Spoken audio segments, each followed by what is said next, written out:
Hello everybody, I'm KC, and welcome to another edition of Let's Talk About. Today, let's talk about the Doctor Who Season 10 premiere, the pilot. And boy is it a breath of fresh air. We have been waiting over a year and a half for another season of Doctor Who, with only 2 Christmas specials to satisfy us in the meantime, and wash away the sour taste Hellbent left behind. One of which was fun, but mostly just okay, and the other was pretty good. I mean, I didn't watch it over and over again, crying many different kinds of tears or anything. Hello, sweetie.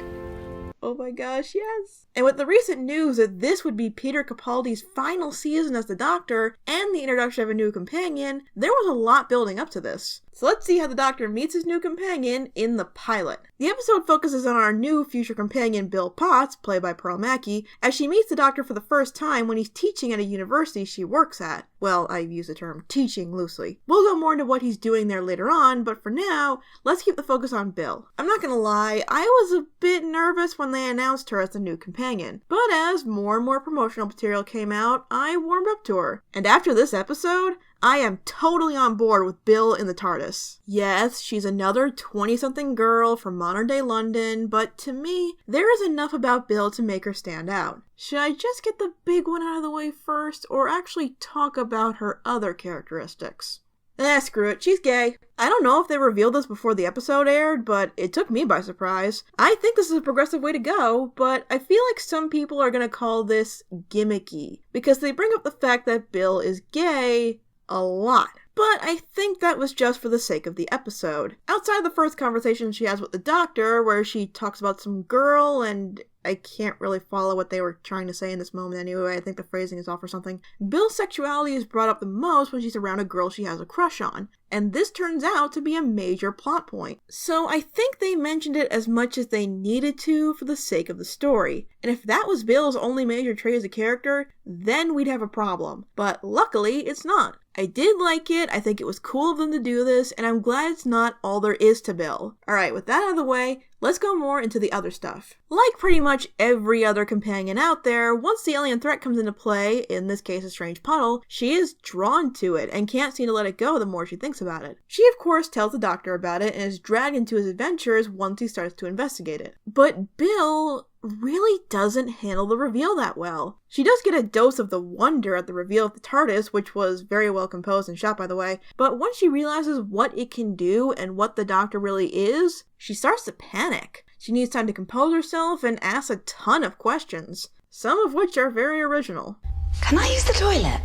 How is this the first time we've heard a companion ask about that? Some people may have thought it was poor taste, but I not only thought it was funny, I'm surprised no one else in the Doctor's time on the TARDIS has asked to use the bathroom. You'd think that'd come up more often. But anyway, I just like how different Bill feels from the rest of the current companions. I can't quite describe it in detail yet, but she's charismatic yet awkward, eager to learn yet doesn't think she knows everything, and has a much different relationship with the Doctor than most companions have had in the past, especially in the new series. Like I said, the Doctor meets Bill at the university and offers to become her tutor, so they get to know each other for presumably months before the Doctor is forced to reveal who he is. It's something else that makes the Doctor's relationship with Bill stand out a bit more. It kind of reminded me of the Doctor's relationship with Ace, sort of a mentor-student dynamic, except here it's much more literal, and I'll be interested to see how that develops as the series goes on. Yeah, they never really say how long he's been teaching there, but it's implied to be quite a while. I wonder if it was so long that he started seeing the news reports for all the crazy alien attacks that have happened in the new series.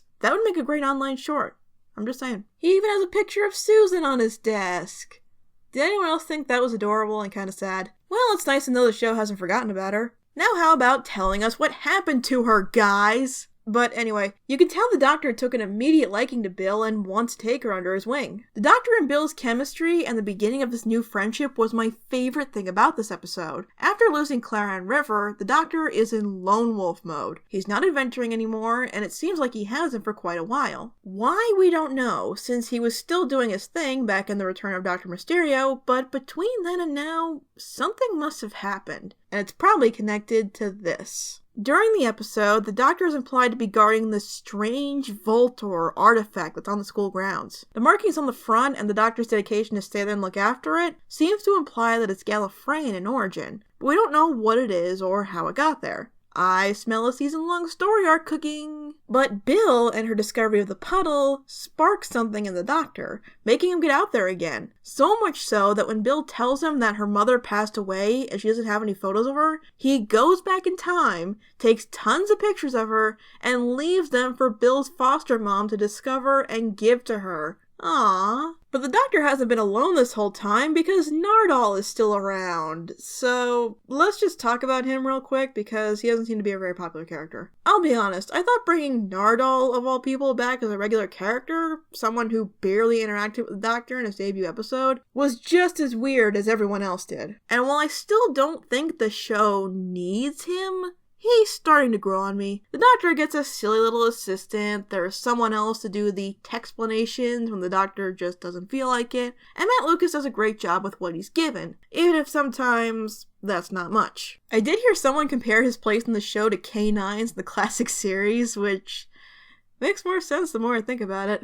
I don't know, he's okay. Now let's finally talk about the villain, because I really like the villain in the story. At first it's just this weird black puddle that makes your reflection look a bit off. And I was wondering the whole time where they were going with this, but it turns out that it's just reflecting your image, but it isn't flipped around. It's simple in hindsight, but pretty clever because it's something so easy to overlook. But Bill finds this puddle in the first place because a girl she likes, Heather, found the puddle and showed it to her. When they go to investigate it again, Heather gets swallowed up by the puddle and it possesses her, and she starts following Bill. I really love the imagery that comes with Heather. Some people thought it was a ripoff of Waters of Mars, and while I definitely see the comparison, I think there's enough there to distinct it as its own thing. It turns out that this stuff is intelligent oil from a long-lost spaceship, and it was trying to find a new pilot. It sounds so silly saying it out loud, but it makes perfect sense for Doctor Who. And since Heather just wanted to leave and go somewhere else, it chose her. Kinda like the ship in the Lodger, but with another twist that we'll get to in a minute. Once Heather is taken over by the oil, she is soaked in the stuff. Her clothes have been turned darker, her once dirty blonde hair is now jet black, and she can seep through cracks and slowly creep up on people now that she's basically living liquid. There are points where this gets really creepy, and it works so well. But for some reason, she's after Bill and only Bill, and the Doctor tries to get her as far away from the new pilot as possible as he tries to figure out what to do. But she always seems to catch up to them no matter where they go. Traveling through space, time, and hey, it's the Daleks! Good for you, BBC, you managed to fulfill your contractual obligation to have the Daleks appear at least once every season without having to give them a full episode. Good cameo, well done. After this wild chase, we find out why Heather was following them in the first place. Because Bill made her promise not to leave her behind right before she got pulled into the puddle. This is why Bill's sexual orientation is mentioned so much in this episode. She had a huge crush on Heather,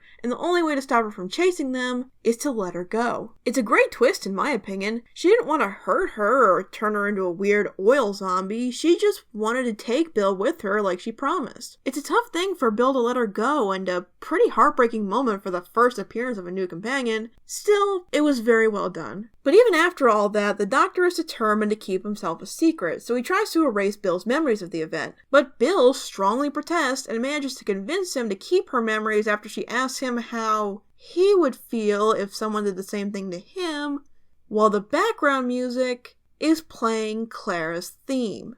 Did the show actually just acknowledge that erasing the Doctor's memories of Clara was horrible and uncalled for, and that it may actually affect him going forward? Alright, show, you get 1 point. And for whatever reason, this convinces the Doctor to just say, screw the mysterious vault, and decides to go and travel the universe again with Bill by his side. And I am so excited to see the rest of Season 10. Because overall, the pilot is a great time and a wonderful, proper return to Doctor Who. Sure, this adventure is pretty standard for Doctor Who, but I kind of miss standard. Outside of the Christmas episodes, it's been a while since we had just an average but fun adventure. This was an excellent introduction of Bill as a character and a companion. Pearl Mackie and Peter Capaldi work amazingly well together and have marvelous chemistry that I can't wait to see evolve over time. The story is fun and has some wonderful emotional moments in it. The seeds are subtly planted for some kind of overarching story with the vault, and the cinematography and overall direction is amazing. And I'm just so glad this episode seems to be so well received. And even though I didn't hate Season 9, there were parts that left me pretty bitter at the show. And I was so worried about this season, but now I am intrigued, I am excited, and I thoroughly look forward to seeing what the 12th Doctor's last season of adventures will have in store for us. Thanks for watching, and I will see you guys next time.